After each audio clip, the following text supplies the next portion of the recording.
think it's one thing for a game producer to try and put into a game what they think is realistic. For us, that's not acceptable. We are going to use professional racing drivers to tell us this is what it's like to drive a car. If they're not happy with it, we're going to make changes. We've had several racing drivers working on Shift 2 Unleashed. Tommy Milner has given a lot of feedback. Vaughn Gittin Jr. helped to shape the drifting experience. And Edward Sandstrom has been instrumental in setting up all the cars. Racing isn't sterile, it's gritty, it's violent, it's exhausting. We wanted to immerse players into that real environment. Team Need for Speed is a testing platform for us to understand what it's like to drive racing cars. Everything that we learned through operating the team is put back into the game. Nobody ever gets to experience my cars but me, and that's something that I've always wanted other people to get to experience. You know, it's kind of hard to just grab somebody and say, here, jump in this 1,400 horsepower all-wheel drive maniac machine. But something like this, you guys have actually captured what it's like, the sound, visual. You can see everything that's going on, seeing the fireballs come out of the exhaust and the hood. To me, it's amazing.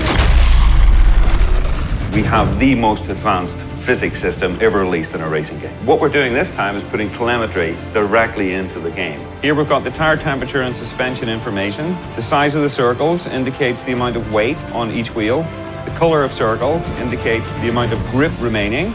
If I go over some grass here, you'll see that green square moving up and down. That's dynamic and real time. We're measuring this 360 times per second. The realism of the actual tracks, what we as drivers actually see, is the most amazing thing. Driving at night feels like you're going twice as fast. You lose almost all your references, and you just sort of drive blind at that point. Shift 2 Unleashed has an incredible new view. It's called the Helmet Cam. Definitely realistic feature of the game.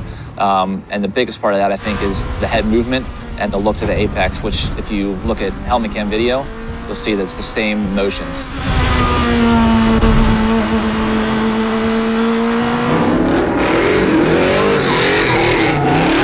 In drifting, we're actually looking out the side windows. So once the car gets sideways and you're turning, you move your head to see where you're going. It's very realistic, really puts you in the driver's seat. Your palms get sweaty and you feel adrenaline. That's very incredible for a game to accomplish.